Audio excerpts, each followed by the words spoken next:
So talking on, discussing about electric charges, no, for today, no. So we've run through with this lesson already, no, last time, and what we learned that charges, no, eventually, no, when we study them, no, they are very important because when they start to be placed in wires or in conductors, and we are able to move them, no, continuously, we are able to supply, energy to our machines, to our electric fans, no, to our TV sets, and many other electrical equipments, electronic equipments in our home, no, in our cars, and this allows us to live conveniently, no. So our lives today compared many years back now may never be, no, or we could never compare it, no. So we reach places like far distant planets, no, in our galaxy. It's because of this advancement in our electricity, no, or in our knowledge of electronics, no, and computer. And again, it's brought about by, this gadget and the movement of these electric charges, no. So we have, people, no, that we attribute it to, no, and the very first person that we could probably mention is Thales of Miletus, no. So ancient, no, thousands of years back, no, in the time of Thales, no, he was able to discover this thing, no, that we call as electrification or charging, no. We charge a material by an actual rubbing of the material. So we call it frictional electricity also. Now these versions of electricity, are simply confined in one place. That's why we call it static electricity or electrostatics. So these charges do not move actually. When we make a piece of plastic or an amber, in the case of Thales, an amber which is equivalent to our plastic material today, when he rub it with a particular cloth, no, let's say we have wool, no, in his time that he used. Now he noticed that things, no, get stuck, no, or attracted. They get attracted to the amber, no, whom he rubbed, no, with a particular kind of cloth, no. So the attraction there, no, the force of attraction, is a result of electrification of our amber, no? So again, no, many other individuals, no, may have also, no, added and improved on, no, this very ancient knowledge, and they started to realize that when you have electric charges, you could also create magnetic fields, no, and the two actually, no, are related to one another, no. And here are individuals who probably, no, made an idea of why they are related, no, and how useful they are, no. Now I think William Gilbert is one guy that was also, no, given, no, the I think in honor to him, we see that some units, no, of magnetism are also, no, attributed to his name, and other individuals as well, no? So this is the relationship of charges and magnetism, no? But foremost to what we did, no, to the activity that we perform, also, no, part of our realization that when charges come together, there's a force that is developed, no? So we use the principle made by Charles Augustin de Coulomb, no? So that's his complete name, no? Being French, no? So we have the Coulomb's law, whom he formulated, no, or he formulated, and eventually, no, we used that last time, and we see that we could achieve, no, attractive forces or repulsive forces depending on the interactions of the charges that are present, no, in a given space, no. So in a particular space, if there exists, no, two charges together, the factors that affect this force is of two things, no. One is the amount of the charge present in each object, and then two is the distance between them, no.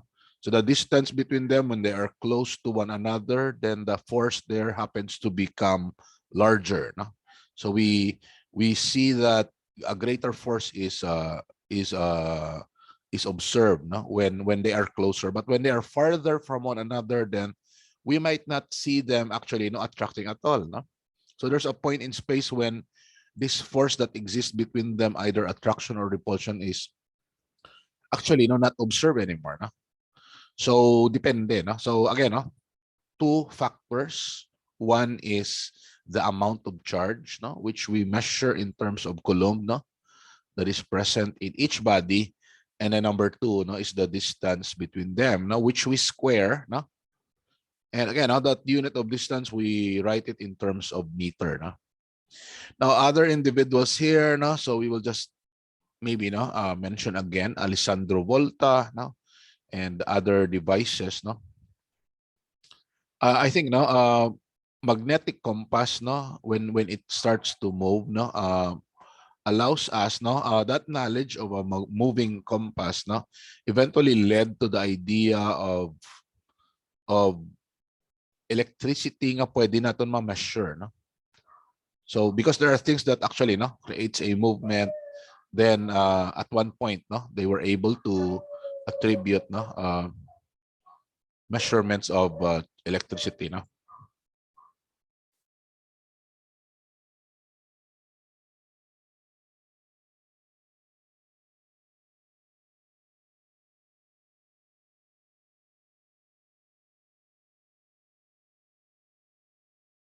So again, now that's Charles Coulomb, and we have other names. I think one prominent name that we will also encounter, no, as we go and probably reach, no, our understanding of light, no.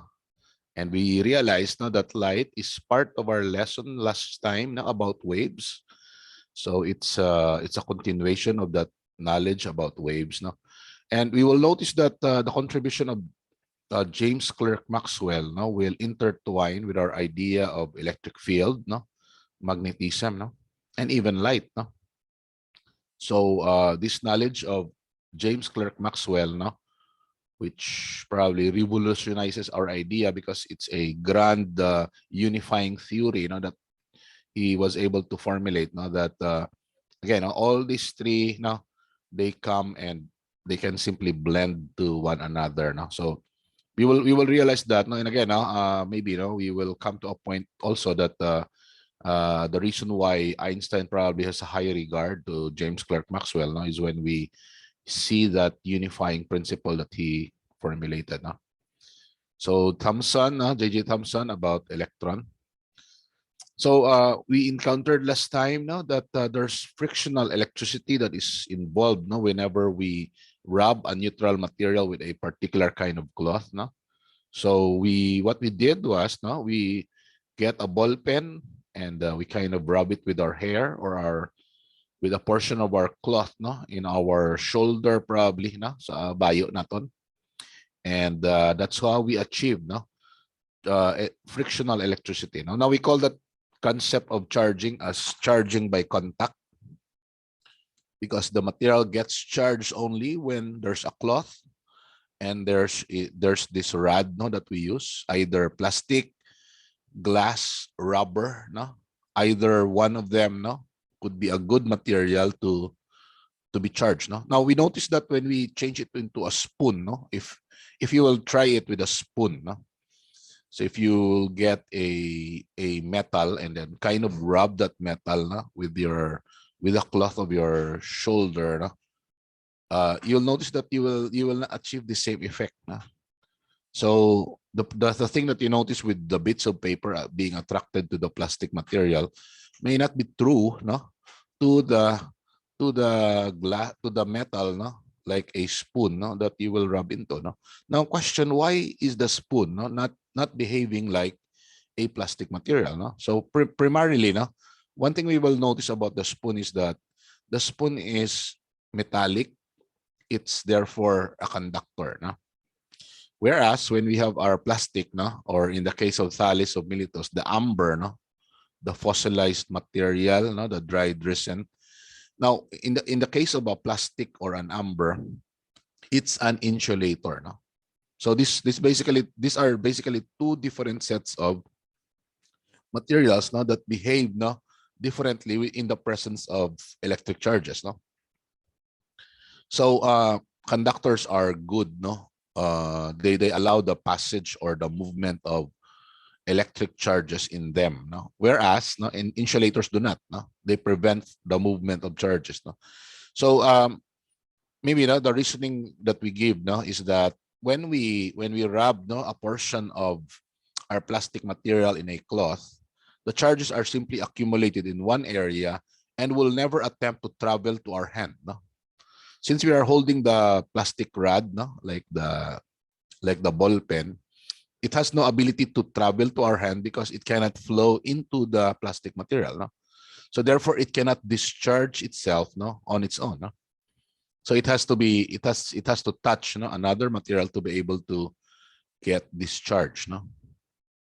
So again, no, that's the case of the plastic. No? So it charges itself because of the electrons no, that runs away, and the charges that are now accumulating in one side could not move. No, it cannot travel. No. So that's the phenomenon of charging. No? So here is the example of that one. No? So when this is made of a plastic material, then it gets charged. No, it has no ability to travel in the material. No? So whether we hold it with our hand, no, the charge there could never go to your hand because it cannot freely flow to your hand. No? Now, since your hand could act like a ground, no, so if you are using a spoon no, or a metal, then they could simply transfer to your hand. No? So therefore, it is quite difficult to charge no, a spoon or a metal no, versus no, a plastic material. No?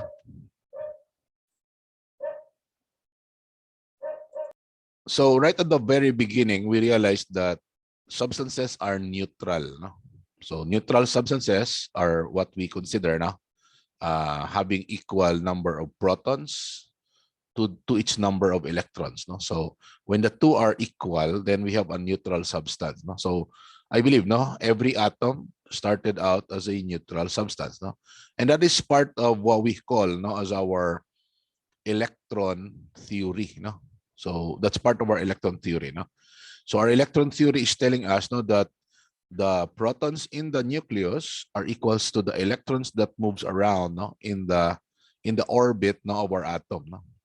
Now, since these atoms no, or these electrons are moving very, very fast, they can readily run away or they can readily be added no, to another material. No?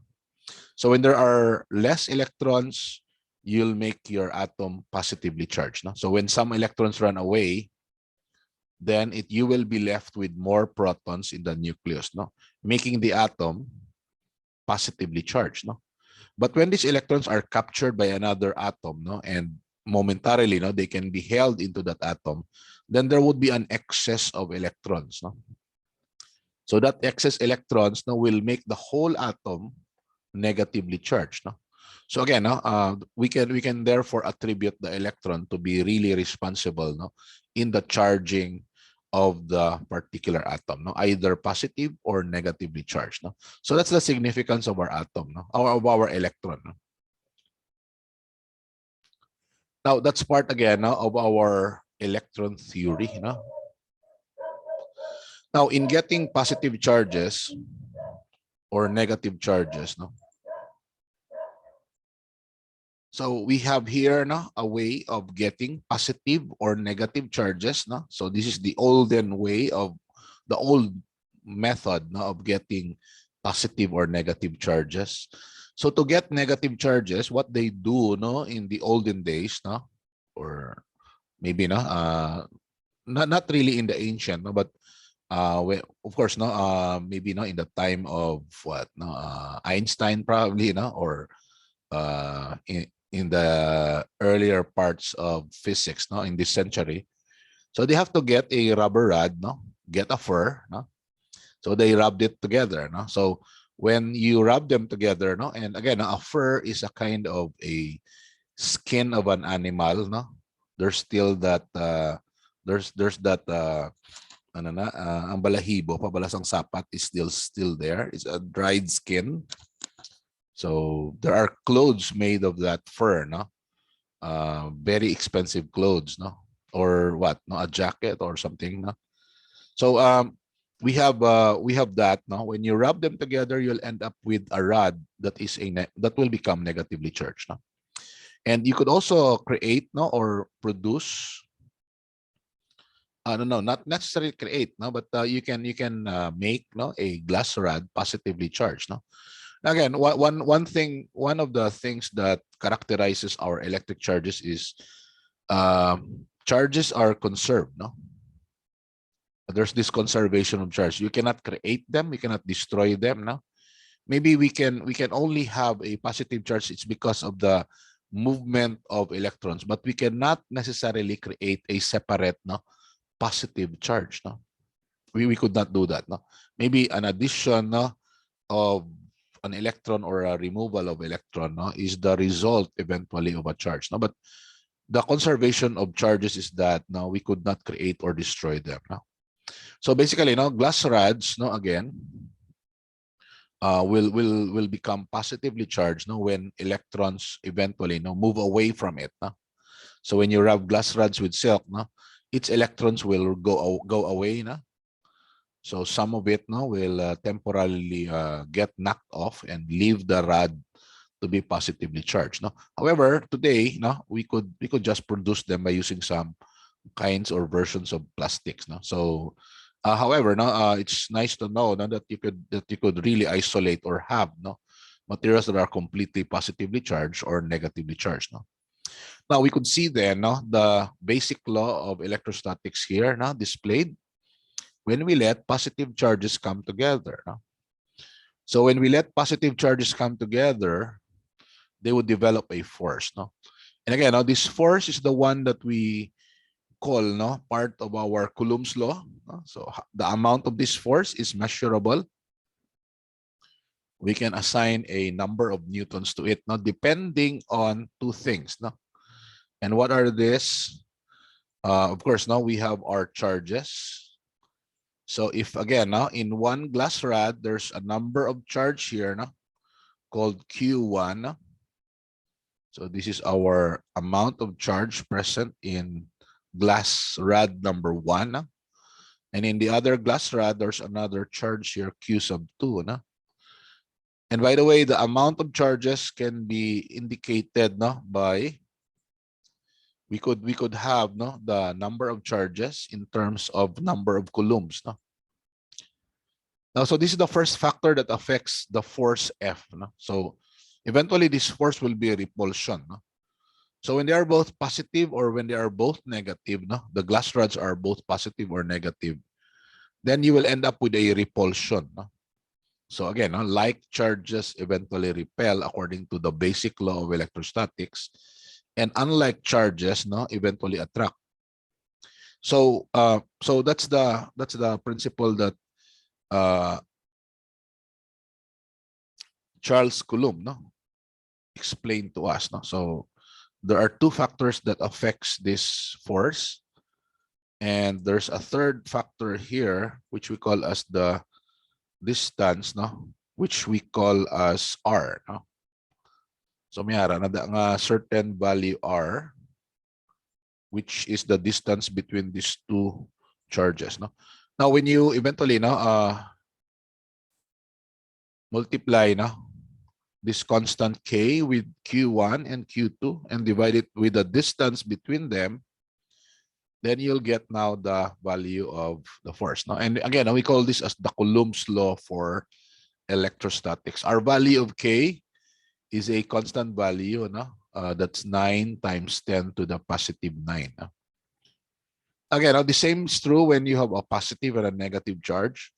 They would now tend to attract. No? So there's a force of attraction that is now, no, created between the two glass rods, no, or to the two rods, no. So here is an ebonite rod. It mentions about an ebonite rod. An ebonite rod could be considered like similar to a rubber rod, no. Rubber and fur, no, when you rub it together, you'll end up with a negative charge, no. So therefore, we could see attraction in this case, no. So If Q1 is positive, Q sub 2 is negative. So the product of Q1 and Q2 will become negative. No? So a negative force is an indication of a direction that is attraction. No? So that's the eventual effect, no? When you let, no, two opposite charges come together. There would be attraction. No? So a negative force is simply, no, not a lesser force, but it is an indication of a direction. No? So the direction there is an attraction direction. So here, for the other side, no, if they are both positive or they are both negative, when you multiply their sign, no, so negative times negative or positive times negative, you'll end up with a positive force that tells you about, no, its direction repulsion. So I hope you are following me. Can I see a thumbs up if you are following me?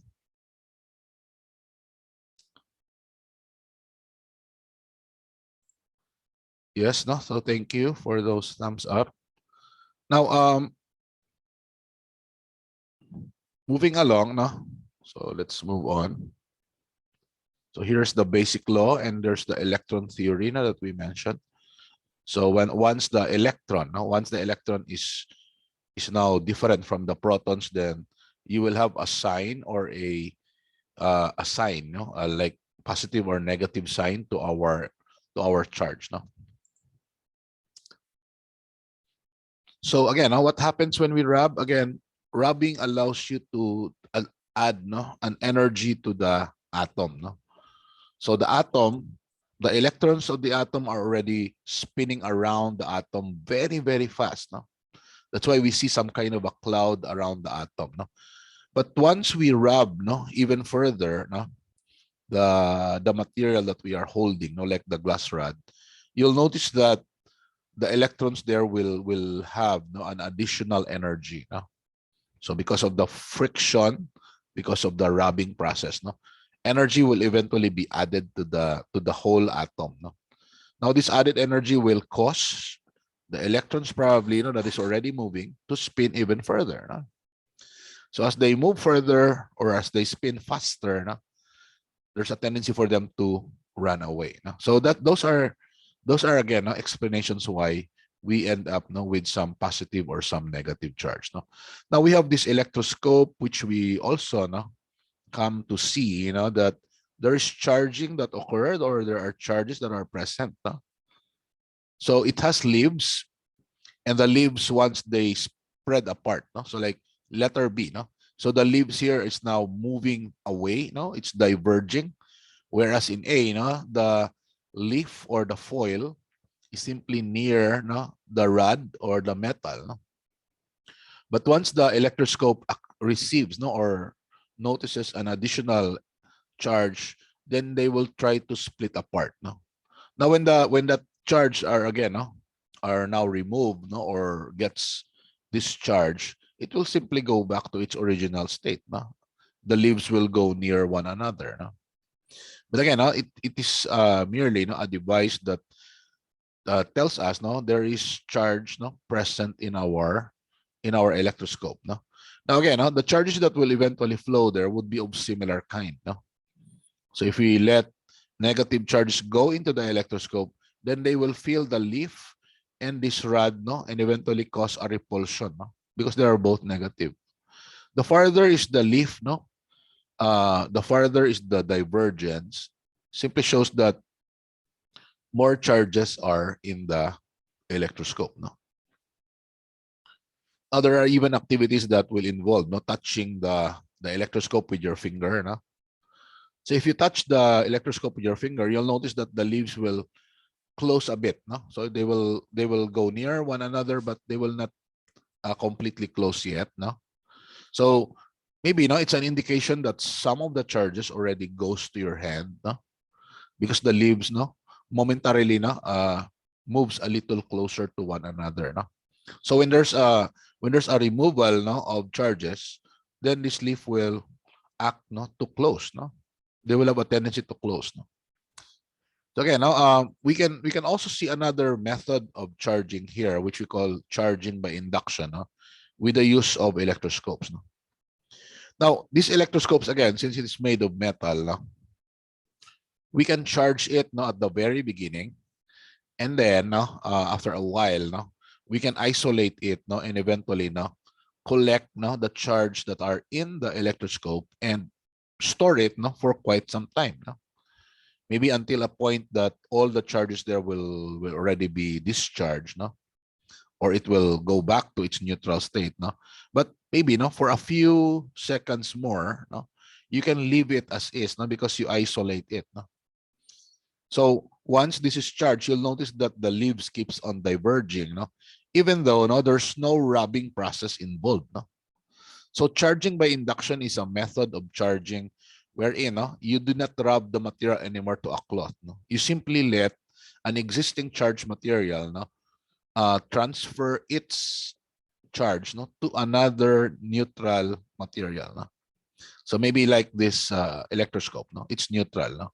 But you let no, a charge or a rub plastic no, go near it, and eventually no, the charging process transfers here. No?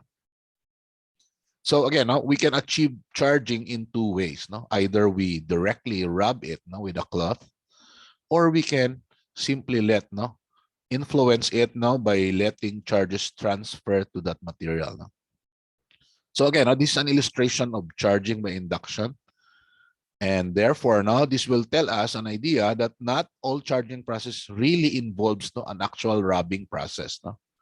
So we could charge a material even though we will not rub it. No? And that I think that's a very significant or an important idea. No?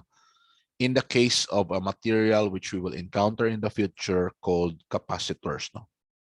So therefore, not charging does not necessarily no, entail a rubbing process. No? We can store it no? Given the right kinds of material that you have, and you can keep it for some time. No? Okay, so charging by induction. No? Now, again, I will not reiterate anymore no, on what is a capacitor, but a capacitor can do so many things. No? It can do a lot of things. No? Or it is useful no, in a lot of things, no? Especially in electric motors. No? Okay, now allow me to transfer no, our slide no, to slide number 2. And this is simply a continuation no, of our discussion, ladies and gentlemen. And where's my slide now?